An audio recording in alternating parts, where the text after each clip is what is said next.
Hello à tous, j'espère que vous allez bien. Je suis super heureuse de vous retrouver encore une fois pour une nouvelle vidéo.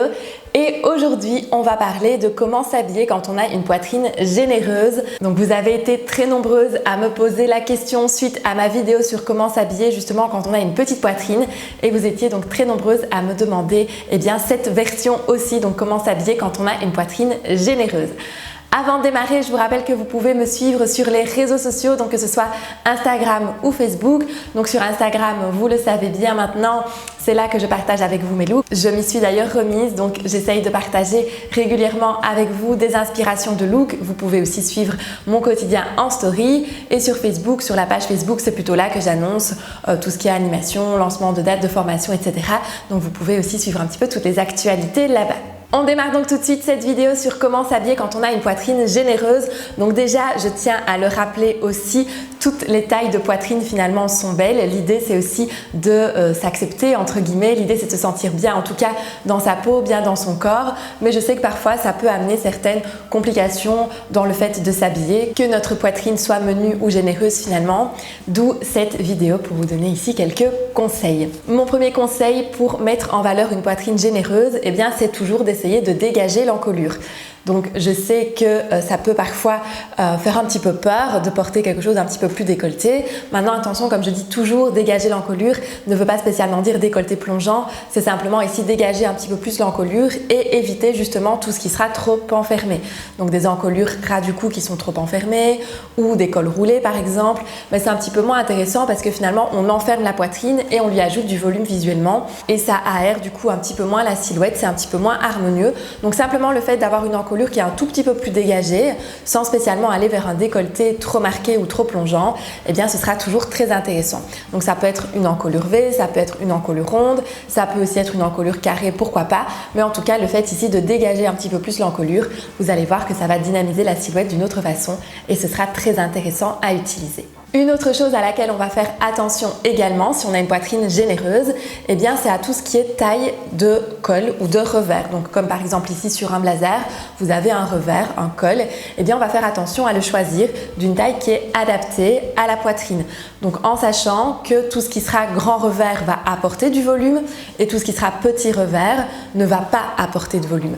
Et donc quand on a une poitrine généreuse, c'est plus intéressant justement de partir vers un petit revers ou vers une absence complète de col par exemple, une veste vraiment droite sans col, ça peut être intéressant aussi, mais si on est sur l'idée d'un blazer ou d'une veste ou d'un manteau, on va plutôt privilégier un revers qui est un petit peu plus petit, un petit peu moins imposant, un petit peu moins volumineux, ce sera plus intéressant ici au niveau, encore une fois, de l'harmonie de la silhouette. Donc comme je vous disais, que ce soit pour un blazer, pour un manteau, peu importe, mais on fait vraiment attention à ce que le col n'apporte pas trop de volume visuellement, ce sera beaucoup plus intéressant. On va faire attention aussi à tous les détails qui vont être présents sur le haut du corps. Donc tout ce qui est volant, froufrou, poche au niveau de la poitrine par exemple, ce sera plutôt à éviter parce que tout ça, ça va encore une fois apporter du volume, rendre la poitrine plus volumineuse visuellement. Et donc c'est pas toujours ce qu'on recherche en tout cas à faire, sauf si bien évidemment l'objectif est différent, et encore une fois. Mais en tout cas ici, on va plutôt partir vers des matières qui sont un peu plus fluides, vers des matières qui sont un petit peu plus fines visuellement. Et encore une fois, rien qui va apporter trop de volume ou qui va épaissir justement ici le haut du corps. Donc par exemple, tout ce qui sera matière plus épaississante comme le velours, comme les mailles épaisses ou encore tout ce qui va attirer l'attention, capter la lumière, le simili-cuir, le satin, etc. On va plutôt l'éviter et on va plutôt partir, comme je vous disais, sur des matières fines ou en tout cas des matières mates aussi visuellement. Donc c'est-à-dire qu'un tissu mat, c'est un tissu qui ne reflète pas la lumière, contrairement à une matière brillante, et ce sera plus intéressant ici d'utiliser des tissus mat pour le haut du corps.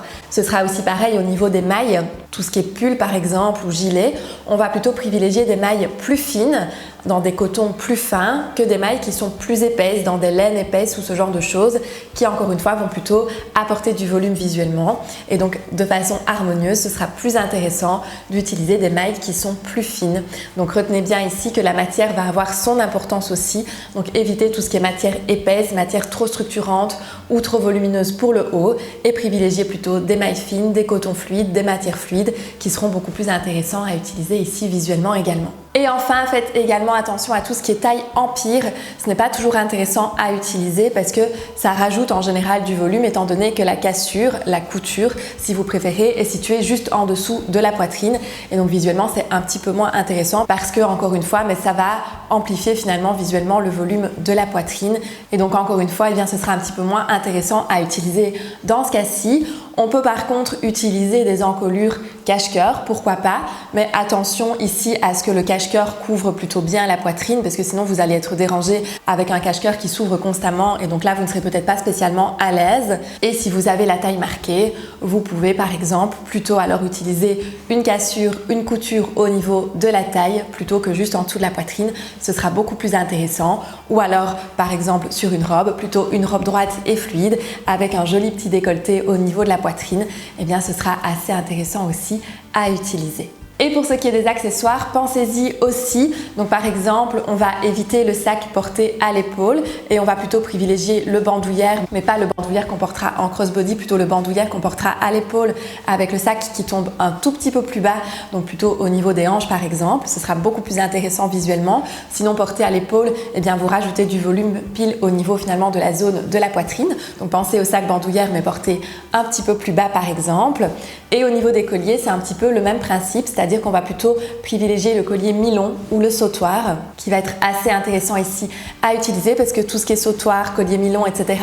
Apporte plutôt la verticalité, mais on va plutôt éviter à l'inverse tout ce qui est un peu trop imposant au niveau du ras du cou ou tout ce qui arrive pile au début de la naissance de la poitrine et on va plutôt privilégier le sautoir ou le collier mi-long qui sera beaucoup plus intéressant ici visuellement. Et je terminerai ici, comme je l'ai fait pour ma vidéo sur comment s'habiller quand on a une petite poitrine, par vous partager ici mon conseil final qui est finalement de s'aimer comme on est, d'accepter son corps comme il est. Comme je vous le disais au début de cette vidéo, toutes les tailles de poitrine finalement sont belles et l'idée c'est aussi de pouvoir s'accepter, simplement de choisir les coupes de vêtements dans lesquelles on se sent mieux, dans lesquelles on se sent à l'aise, qui vont mettre en valeur justement ici notre silhouette, mais surtout de se sentir bien dans son corps, bien dans sa peau. Il n'y a rien de plus important. Donc voilà, j'espère que cette vidéo en tout cas vous aura plu, j'espère que les conseils ici vous auront plu. Dites-le moi d'ailleurs en commentaire, ça me fait toujours plaisir de pouvoir échanger avec vous et d'avoir vos retours.